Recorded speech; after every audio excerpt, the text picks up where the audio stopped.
I know what you're thinking. Brilliant Diamond and Pearl aren't even out yet, and you're already talking about DLC? Are you crazy? The thing is, I really love Pokémon Platinum. It might just be my favorite Pokémon game of all time, and I think it'd be real swell if we could get some references to it in the Diamond and Pearl remakes. But it's not looking likely according to the map of Sinnoh that was released alongside the new trailers, where we can see the post-game island remains the same as the original Diamond and Pearl, with no battle frontier in sight. And as much as I like the Distortion World, it wouldn't really make sense if the games are following the story of the original Diamond and Pearl to include this area in them. At least not during the main story, which is why I think these remakes are perfect candidates for a Platinum episode DLC. But why DLC and not post-game content like the Delta episode or Rainbow Rocket of games past? Well, firstly, to make money.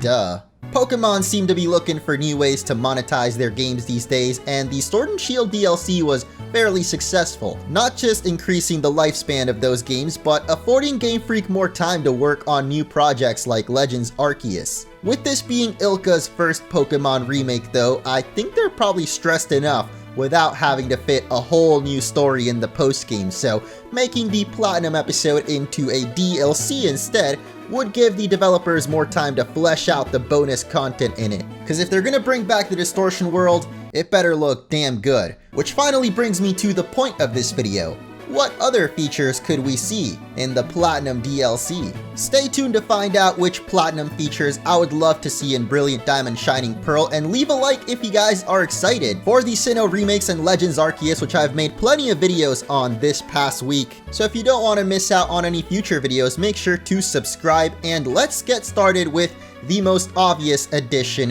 which has to be the Battle Frontier. It's the post-game area we've all been waiting to return since Pokemon left us blue-balled with the whole Battle Frontier project has started thing in Omega Ruby Alpha Sapphire. I still can't believe they did us dirty like that. After beating the Pokemon League, your team is capable of tearing through almost any regular trainer battle with ease, which was my main problem with the Sword and Shield DLC. No trainer stood a chance against my beefed up Pokies. The Battle Frontier is a perfect solution to this problem since the facilities provide challenging battles that can't be bested by simply over-leveling your team. Platinum's Frontier featured 5 battle facilities that I would say provided the biggest challenge any single player Pokemon experience has to offer, and added so many more hours of playtime. I remember spending a whole summer trying to conquer the Battle Castle and failing when I finally reached the Frontier Brain, or the satisfaction of getting crappy rental Pokemon at the Battle Factory but still coming out on top with them. Obviously we don't see the Battle Frontier on Brilliant Diamond and Pearl's map of Sinnoh, but I'm still holding out hope they're hiding it to surprise us later down the line. But if they do decide to save it for Platinum DLC eventually, that project better be complete. Another feature that made Platinum's post-game one of the best ever was the Battleground, also known as the Top Trainer Cafe. Here the gym leaders and strongest trainers from Sinnoh would randomly show up to rematch you with higher level teams and actually pose quite the challenge. Your rival Barry would also show up for a rematch on Saturdays and Sundays with a team that would get higher level the more times you entered the Hall of Fame. And after beating the champ 30 times, Barry's starter Pokemon caps at level 85, making this one of the toughest trainer battles in any game.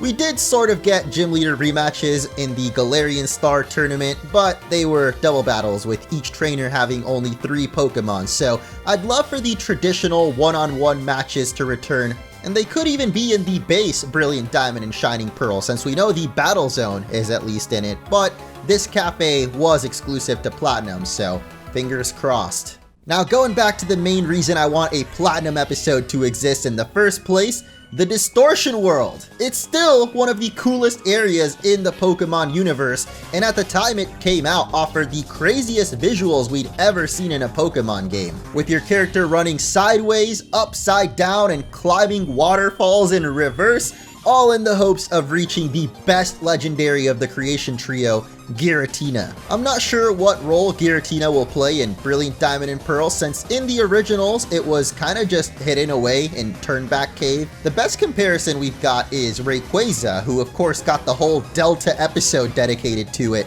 in Omega Ruby Alpha Sapphire, so I think it's only fair we get something similar for Giratina. Again, I feel like Ilka already have enough on their plates and probably won't add any new stories to the post-game, but if they save it for DLC, that would give them a lot more time to make the Distortion World look real good in 3D. They could even add a little bit more to do in there, cause it was kinda empty with just Giratina appearing inside and I guess the Lake Guardians to help you. But how crazy would it be if they add new forms with different types, kinda like Delta species?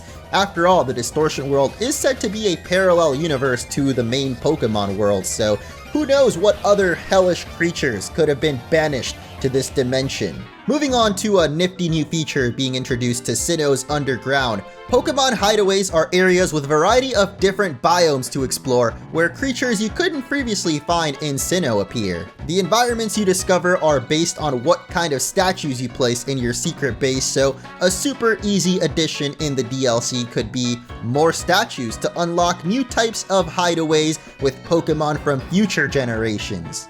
It makes a lot of sense to wait and release these later so players have time to experience the Sinnoh Dex before expanding with more Pokemon from later regions. I could even imagine statues specifically for certain regions, like one that unlocks a hideaway full of Alolan Pokemon, or a cave full of Pokemon exclusive to Unova. Man, can we get some Fs in the comments for the game corner? I actually didn't realize it's confirmed to be gone until making this video, since its spot in Veilstone City has been stolen away by the clothes shop. Though I should have seen it coming, considering the game corner has been removed from the last few remakes, since it apparently promoted gambling to children. Not like there's arcades for kids in real life, right? If we get a DLC, the game corner has to make a comeback, dude. As long as there's no slot machines, I feel like it'd be fine. I mean, they made up Voltorb Flip in Heart Gold Soul Silver, so I feel like there's other mini games they could come up with to replace the slot machines as just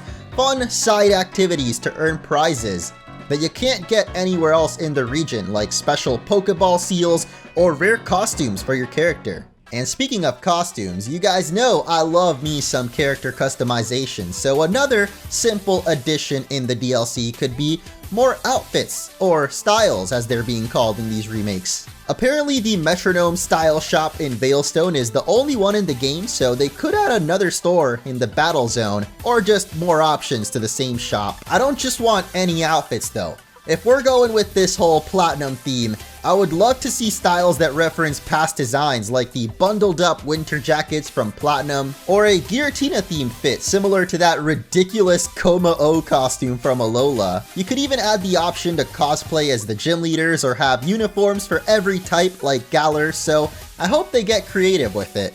Did you know Platinum is the only Pokemon game where you can buy your own house? And I'm not just talking any house. This is a millionaire's villa decked out with its own pool and very expensive furniture you can purchase, finally giving purpose to the stacks of cash you pile up by the end of your journey. As you decorate the villa with more luxuries, characters from the story would come visit, including the gym leaders, Professor, your mom, rivals, and even Champion Cynthia would grace you with her presence. Now that online is much more accessible, I could see even more decorations added so your friends can visit your mansion similarly to secret bases in the past, except way nicer. Sure, you could spend your Poké Dollars buffing up your Pokemon with vitamins and TMs, but wouldn't you rather flex on your friends with $1 million Glammeow statue? I know I would, so I really hope the villa returns in Brilliant Diamond Shining Pearl. I heard you like move tutors. In the Isle of Armor expansion, we got a special tutor that brought a whole heap of brand new moves to the series, in exchange for Armorite ore. Obviously that ore won't be in Diamond and Pearl, but it'd be awesome if these moves were brought over since they were so unique with one move for each typing and they all had secondary effects you don't see too often. Assuming they don't just update some Pokemon to learn these moves naturally, it'd be nice giving us access to these via a tutor or just give us even more totally new attacks never seen before. I'm always down for move tutors. Now let's finally talk about the post-game legendaries, which in the original Diamond and Pearl you could encounter Heatran as part of the quest on Stark Mountain, and Cresselia, who will probably still be roaming about the region. But there's a few event Pokemon that can no longer be obtained without cheating, so if we get a Platinum DLC, I think it'd be a great opportunity to make these legendaries finally available without some kind of limited time item. Shaman did first get its Sky form in Platinum, so it would make sense for it to come packaged with that DLC. Although we do see the girl who hands out the Gracidea flower needed a transform Shaman in the Brilliant Diamond and Pearl trailer, so maybe it'll already be in the base game?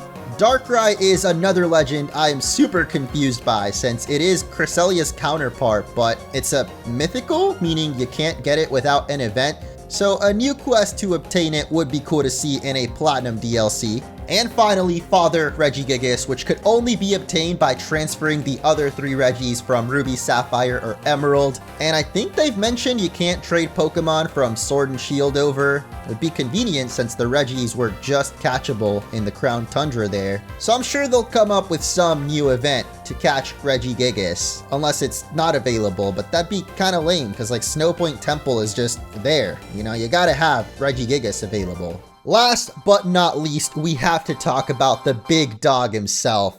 I mean, God, of course. Arceus had its own event in Pokemon Platinum that was never released to the public, and I feel like the only way to do it justice is to finally make it available in the remakes. It's not looking very likely to happen since Arceus is set to star in its own game soon after the remakes, but I feel like it'd be totally different encountering it in the main series versus Legends, where I'm assuming you won't even be able to catch it. I'm also not sure the Spear Pillar has even been built yet as of the time of Legends Arceus, so seeing this majestic throne at the top of Mount Coronet in glorious 3D cheapy graphics would be quite the sight to behold. And that's all the features I've got for a possible Platinum DLC. Of course, I would love for some of these to make it into the base game, but just judging by the map, and especially the post-game area called the Battle Zone, it seems like they're sticking with the design of the original Diamond and Pearl. So a lot of the features I mentioned in this video